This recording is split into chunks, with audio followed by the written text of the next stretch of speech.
Morning all, welcome back to the channel. It's Monday morning, fresh start and all that. The weather hasn't been too bad over the weekend, and then last night or yesterday evening the winds got up and oh, it's wild outside today. The rain is sideways and the wind is strong. Anyway, it shouldn't bother me too much. I mean, I'll get the rain but probably not the wind as much. I'm going to a quarry, so I'll be down in a big hole, so the wind will be blowing right over the top, I hope. So yeah, I've got a DX300-7, that's to service, 1500 hours. So what'll that be? I think that's just an engine service, I think, and an outer cab filter. And then I have a 3,500 hour service to do on a DL420-7, so again, that'll just be an engine service. So it shouldn't be a bad day really. I'm expecting to be finished kind of mid-afternoon, and I'll hopefully be able to go and get that little DX10 micro digger with the fuel gauge not working, because that's kind of, well, it isn't in Cumbria, that job, but I mean where I'm going today is South Cumbria, so you know, well, I was down that way last time, wasn't I, when I ended up going to it for that second oil leak, and it was only an hour away, so yeah, we'll be halfway there. Anyway, I've been sat outside my house for the last 20 minutes with a fella on the phone with a fault code on his loading shovel, and I was just about to leave and then it came on the phone, so I'm just sort of sending him a couple of messages. I've been looking up the error code, so yeah, we'll just see what happens with the day, but I'm gonna get away down at Kendal before I end up having to go to this fault code. I don't think it's an urgent one by the sound of it. Right, I'll catch you down the road, eh?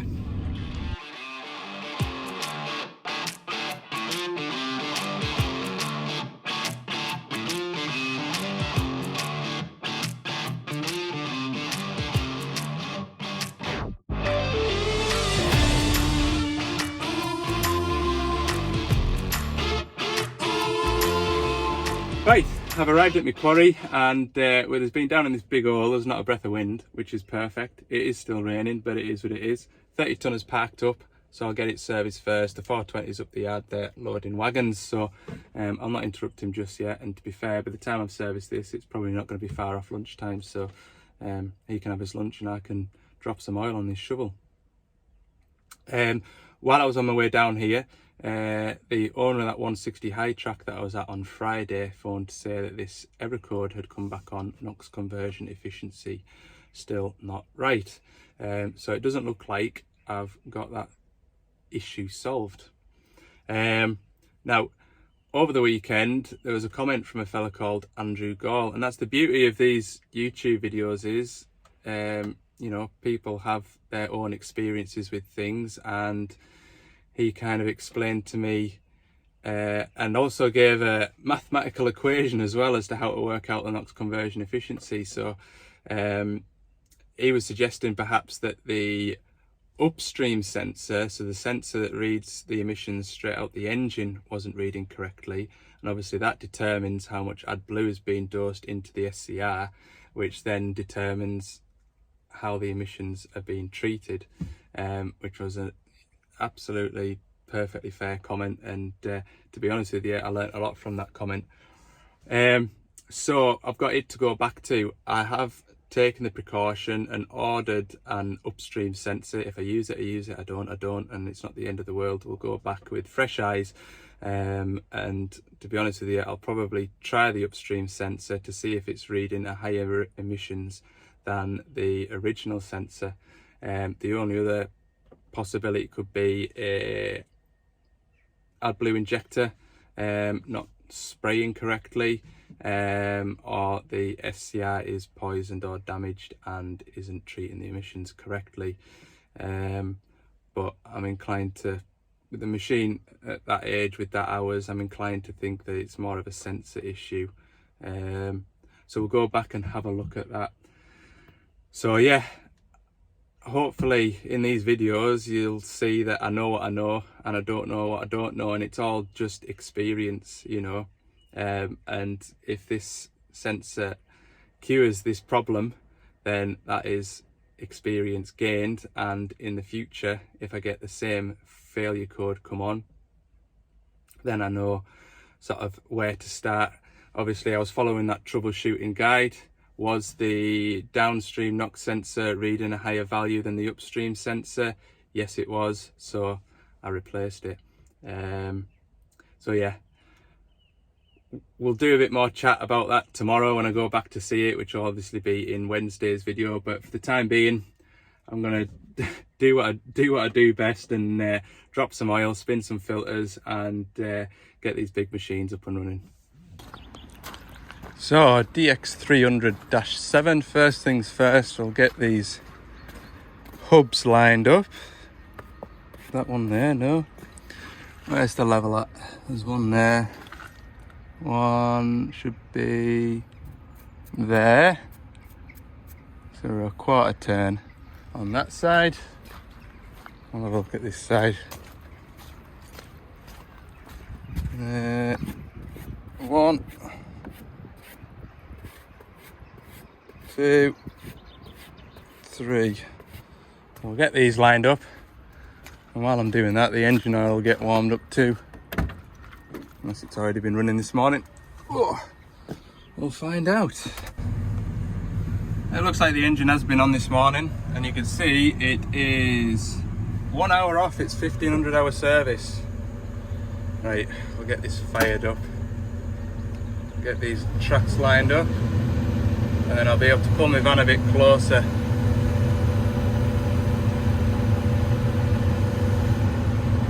I'll do this left-hand track first.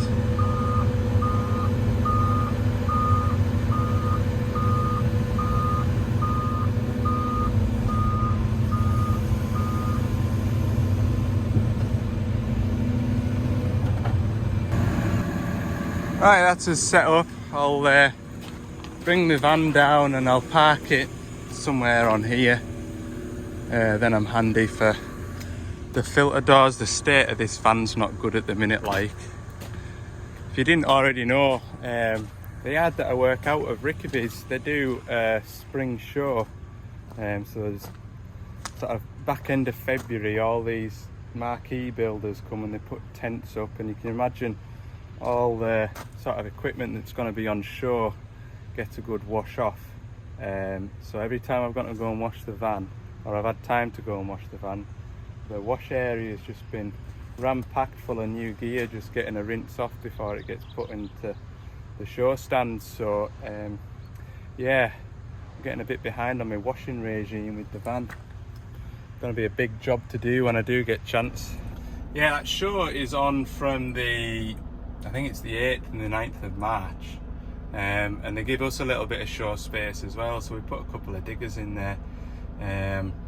So yeah, it's, if you're in the area and you've now on, it's worth going for a nosy round. Like, some years I've been sort of about to stand on the stand for a little bit and chat to customers, but it just depends on what my workload is as to whether or not I'll be about. But yeah, if you're about, it's well worth a look. Like, right, I'll get my boiler suit on and we'll drop some oils. Tell you what, these service kits are good because you can just sort of grab a box off the shelf and chuck it in the back of your van rather than picking individual filters. But that stuff, it's not ideal. Like, could do with all this stuff in here. My word. Try and find all my filters in among all this, like a lucky dip. Oh god, look, there's paper everywhere. My concern is if these filters aren't wrapped up, you can see how the paper's making its way into the box.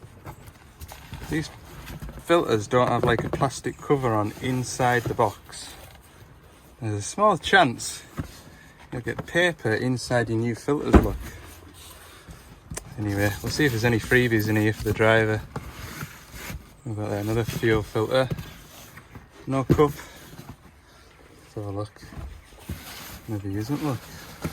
No freebies in this one. Yeah, don't worry, they are all wrapped up in their own plastic covers, so I just get paper all up inside the back of the van.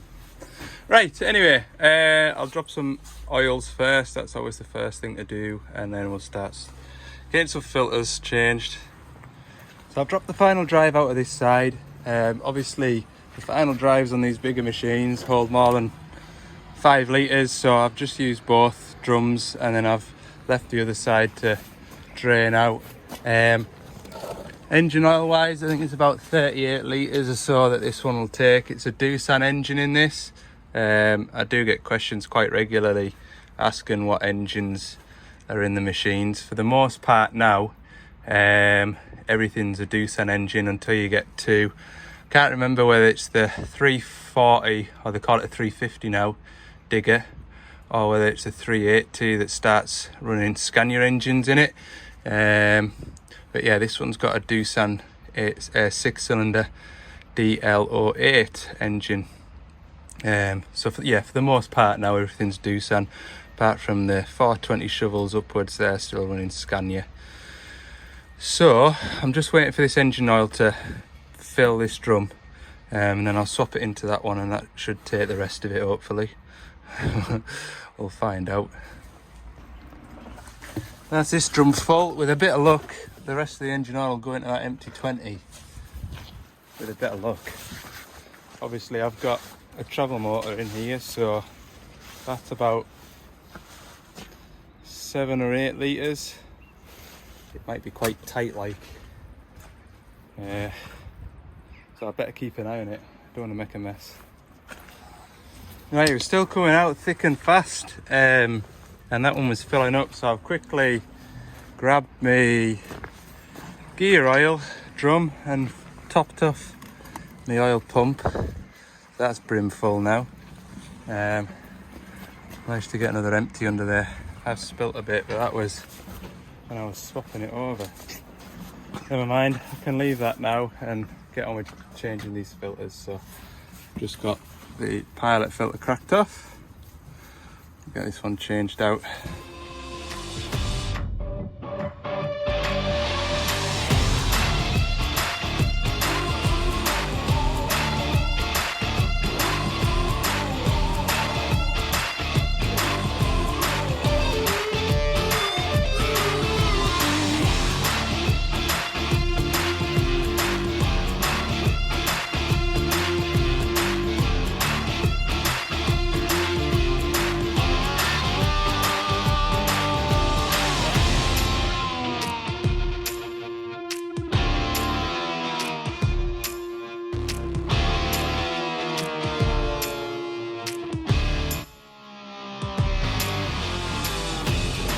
Right, if it hadn't have been me that serviced this machine last time, I'd have been swearing at the last person who serviced it, because that water and fuel filter was FT. There's only one person to blame for that, and you're looking at him. So yeah, I definitely put some oil on that seal this time round. Must have forgotten to last time. Hell, it was tight. Right, all the filters are changed. Bleed up the fuel, look. Turn the fuel tap down here. On these machines there's 2 taps, if you look. There's one there, there's one there. This one is the fuel supply to the first filter. The second one, which is here, you've got a little pipe, you take that bung off, and you put your drum underneath it, and before you start in the morning you can drain any moisture that's in the tank. Obviously water settles to the bottom of your fuel tank, you can drain off any water, but most of the time don't really happen. So I can just flick this switch now instead of pumping like a madman, and all these filters will prime up. Lovely job. See it coming through now. There we go. So we'll have it all primed up, and then throw some engine oil in it, put some gear oil in the tracks, start it up, check all the pressures are where they should be, pack up, and then trundle up the yard and get that 420 shovel serviced. Happy days. Right, I've not got my final drive oils in yet, but I've just started the machine. None of the filters are leaking. I did notice before, when the machine was idling while I was dropping the final drives, that work light there wasn't working, but I just presumed that he had his cab lights on, but I've just had a walk around and all the other work lights are working apart from this one. So we'll have a look.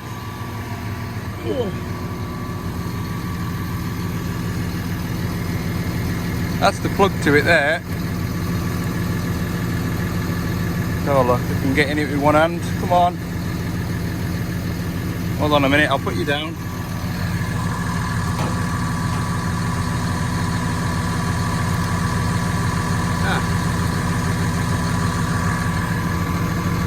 Got a bit of corrosion in there, look. Uh-oh. That's another little job to do. I'll strip both of those plugs off and I'll re-end them. I'll put some new Deutsch plugs on. Get that light going again if it isn't already knackered. Can't imagine it will be, but I've got a spare one if I need it. There we go, that's better, isn't it?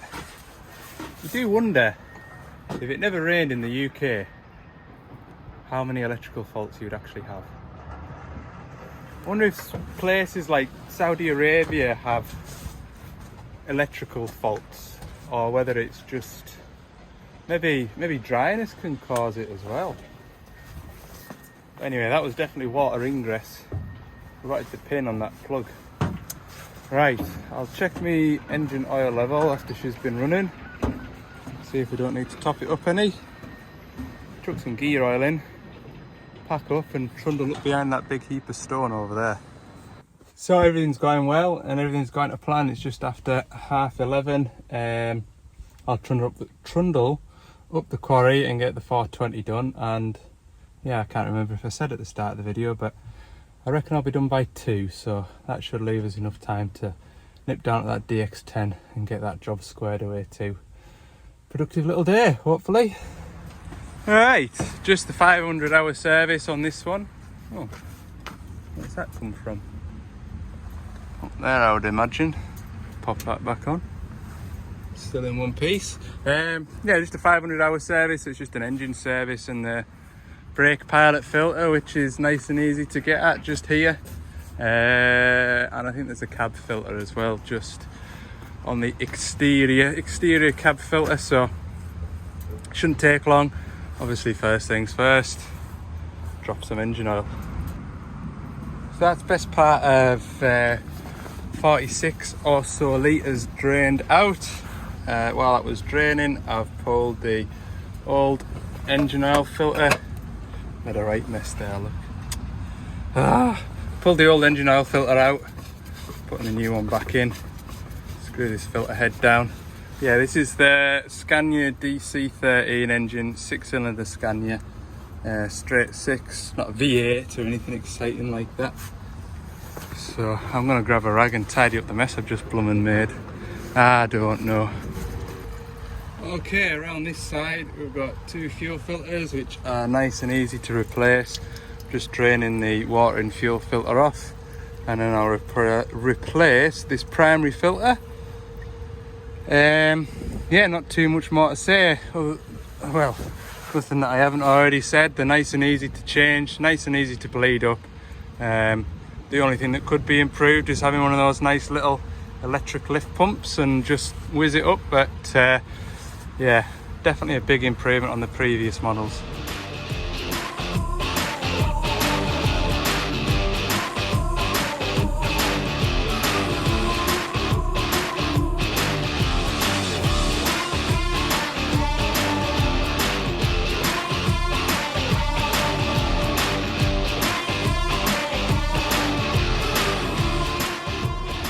Right, just like that, that is the fuel filters changed and bled up. I'm going to chuck some engine oil in it now. That's probably going to be the job that takes the longest. And then it's just the pilot filter and cab filter. Job will be right then. Be ready to go on to the next one. Oh, starting to feel hungry now. and it must be sort of lunchtime-ish because everybody's coming up to this top corner where the bait cabin is. Is it just me, or is it whenever you get your grease gun out and crawl underneath the machine, you get 2 full pumps and then it runs out of grease? Just about guaranteed every time. Anyway, that's the drive shaft's all greased up. Gather up all my tools from in here. I didn't realise I'd left that there.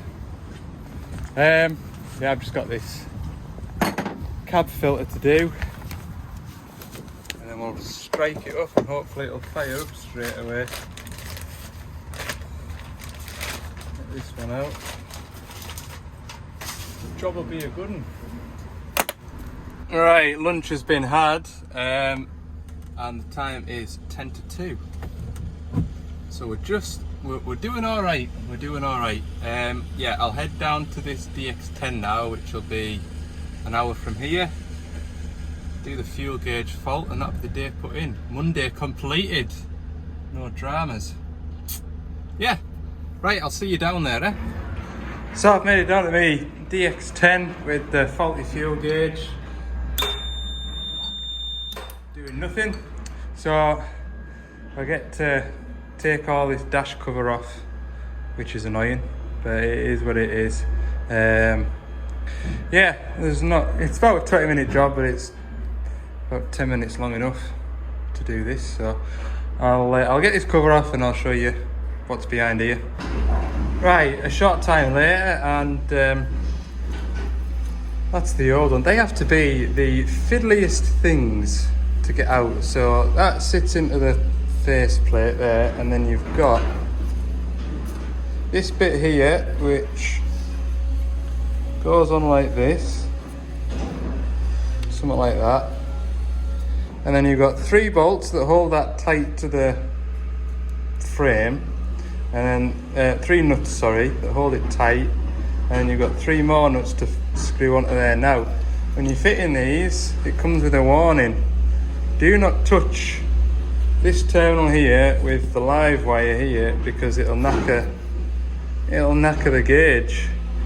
So it's alright taking it off because you know it's knackered, but putting it back on, when you put those wires on and you're using a socket or a spanner to nip the nuts down, you have to be so careful that you don't touch it to something that you shouldn't. So yeah, that's why they're a bit fiddly. Well, this is turning into a right carry-on. Look, I've got it plugged in, lift the float up and nothing happens with the new one or the old one. But when I lift it up, the voltage changes on this one here. It goes from, like, what's it at the bottom? Can't remember, like 8.4, 8.5 volts, and lift it all the way to the top, it goes to about 6, which would be your gauge doing that. Absolutely baffled. Either that or I've got a duff gauge that I've been sent.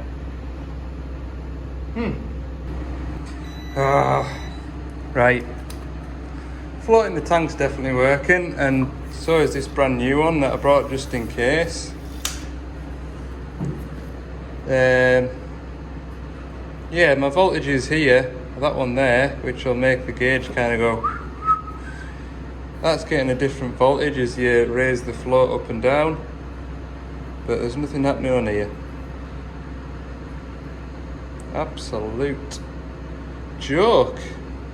They must have given us a bad one of these. That's all I can think of. Just be a bad one. Well, that's taken the wind out of my sails, hasn't it? Yeah, I might as well have just gone back to the yard and emptied all my van out and had a bit tidy up. Needn't have bothered coming down here. What a pain. 10 to 5 now, so I've got a good hour and 40 minutes back to the, well, back home now I suppose, rather than back to the yard.